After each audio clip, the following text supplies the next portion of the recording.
Nouvelle vidéo, toujours sur la géométrie des molécules simples. Alors, on se base toujours sur la méthode ou la théorie de VSEPR. Pour une molécule simple, on lui attribue la forme, je le précise ici, AX2 ou AXNEM.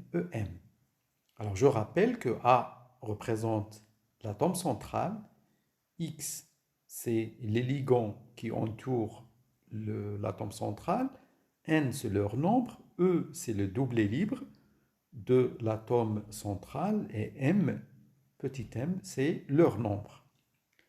Alors, pour déterminer le nombre total, c'est-à-dire N plus M, on peut utiliser la formule suivante, c'est-à-dire le nombre d'électrons de valence de l'atome central, comme dans le cas de CO2, c'est le carbone, donc le nombre de doublets libres de l'atome de carbone, donc nombre d'électrons de valence, plus le nombre de liaisons euh, sigma, moins le nombre de liaisons pi, le tout sur 2. Je vais rajouter ici divisé par 2. Le total, on divise par 2. Voilà. Donc cette formule vous donne le nombre total n plus m. On va voir quelques exemples. Alors, pour le premier exemple, c'est-à-dire, on demande la forme géométrique de la molécule CO2. Et quelle différence peut exister entre la molécule CO2 et SO2? Première vue, on peut dire que les deux molécules sont identiques. Mais est-ce que c'est vrai? Alors, c'est ce qu'on va voir dans cette étude. On commence par CO2, la molécule CO2.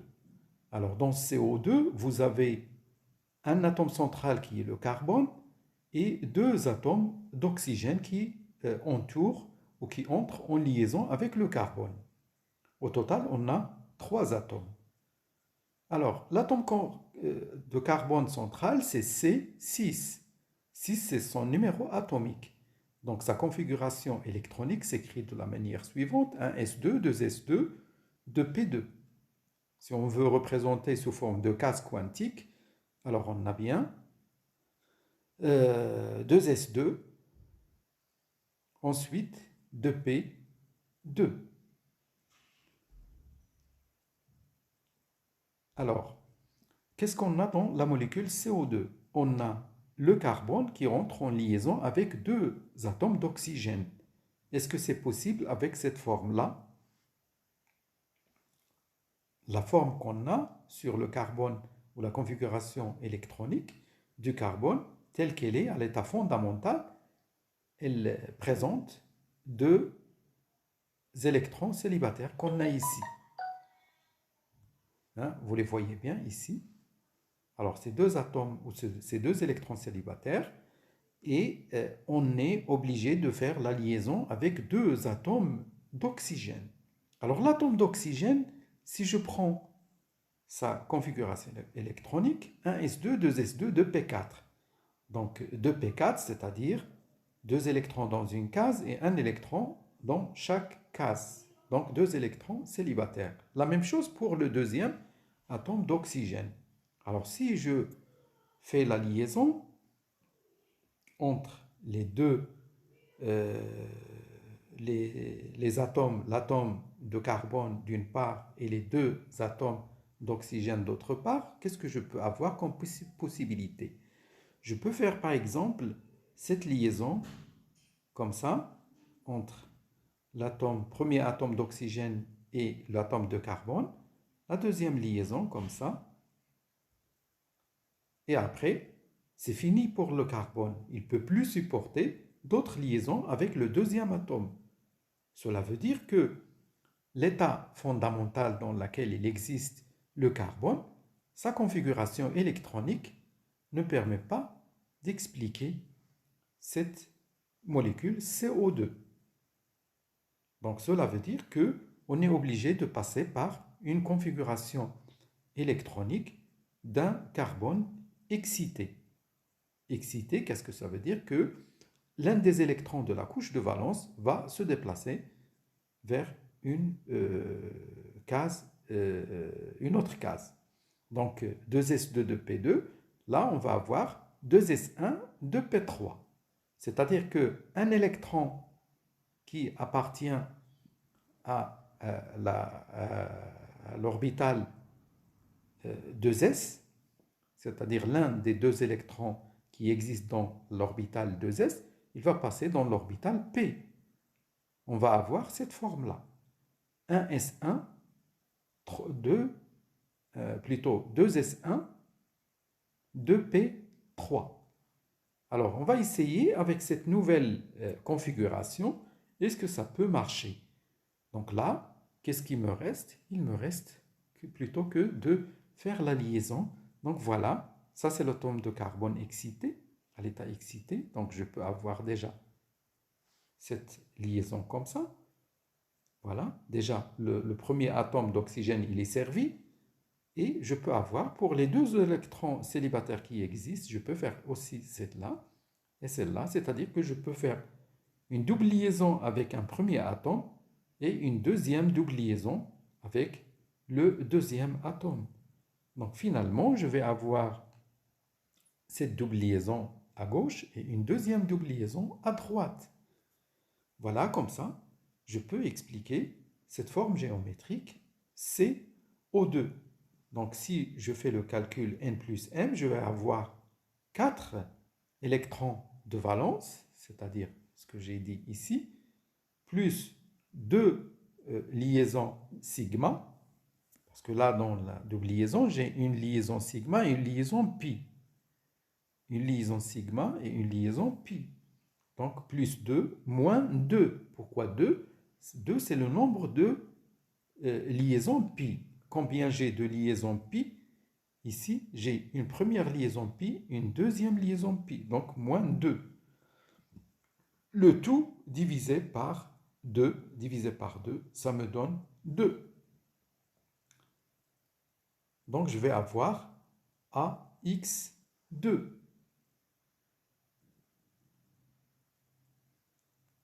Sur l'atome de carbone, je n'ai pas de doublet libre. Sur l'atome de carbone, je n'ai pas de doublet libre. Donc, ça va rester la forme AX2. Donc, c'est une forme linéaire. C'est une géométrie linéaire qu'on voit ici. On va passer à l'atome ou à la molécule SO2.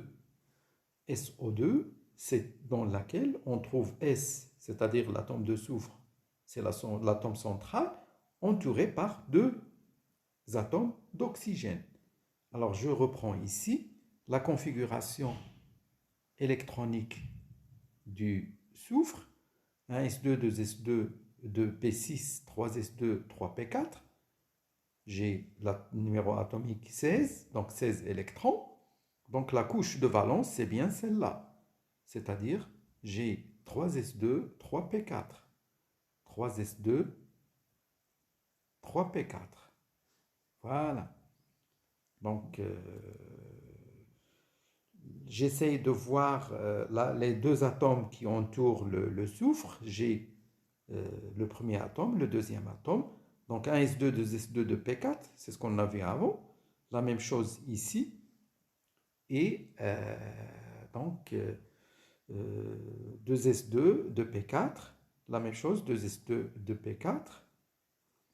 Et j'essaie de relier, je vais regarder, est-ce que je peux relier? Alors si je vais essayer de relier, voilà, comme ça, et comme ça, les électrons célibataires entre eux, donc voilà, là j'ai consommé totalement les électrons célibataires du soufre à l'état fondamental.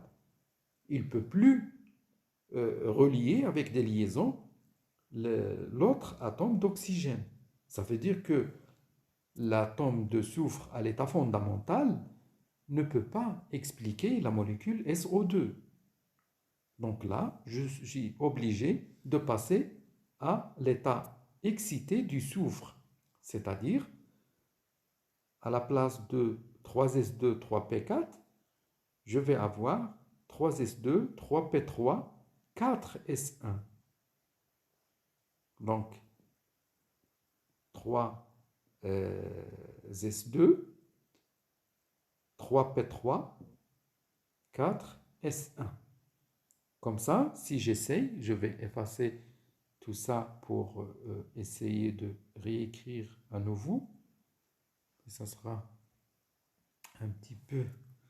Je vais écrire en noir, plutôt en noir, ça va aller. Donc là, c'est la forme, l'ancienne forme que j'avais, donc 4, je vais reprendre, comme ça, comme ça. Voilà. Alors, là, j'ai 3s2, 3s2, 3p3,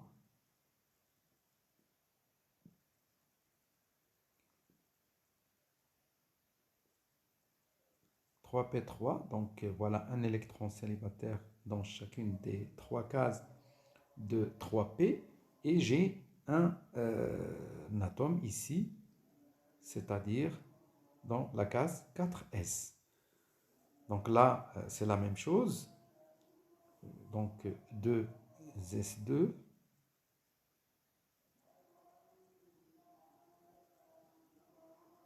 je reprends. Voilà. Donc je reprends le crayon et j'écris, voilà, 2s2, 2p3, ou 2p4 plutôt. Voilà. Il me reste un seul électron et la même chose ici. Donc là, maintenant, je vais essayer de relier. Relier avec une autre couleur. Donc, l'atome de soufre, c'est-à-dire qui est là, voilà, à l'état excité, avec les deux atomes d'oxygène. Donc, je vais avoir cette liaison-là comme ça. Celle-là, je relie les électrons célibataires entre eux. Donc voilà, premier électron, premier oxygène est servi. Et j'essaie de servir le deuxième. Voilà. Voilà, je vais noter encore. Voilà, ça va aller. Et voilà, c'est terminé. Donc là, ça marche. Donc vous voyez que avec la configuration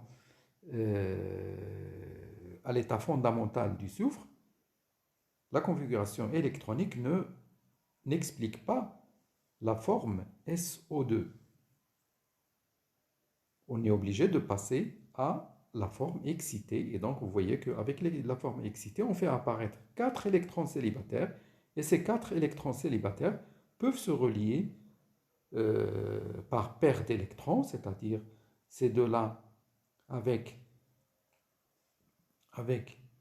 les deux électrons célibataires du premier oxygène, et la même chose pour les deux autres.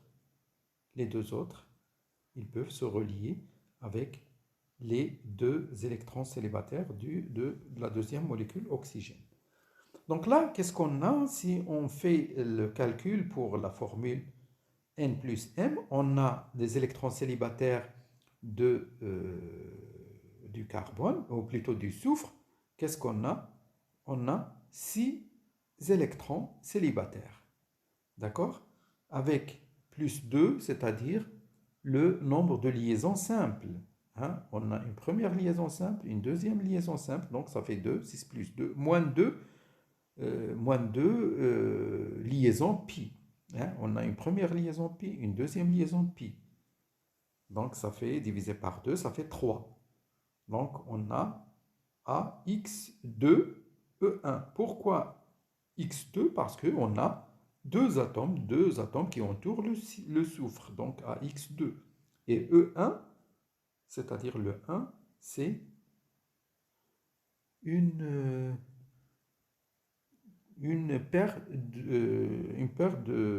c'est-à-dire un doublé libre sur le soufre. Donc le soufre, je reprends, le soufre, il comprend un doublé libre sur son état excité. Voilà, le doublé libre, il est là. Voilà. Donc on va le représenter dans la forme géométrique. Le doublé libre, il est là. Et vous avez le soufre au milieu. Et vous avez un atome d'oxygène, un deuxième atome d'oxygène. Et donc c'est bien la molécule SO2.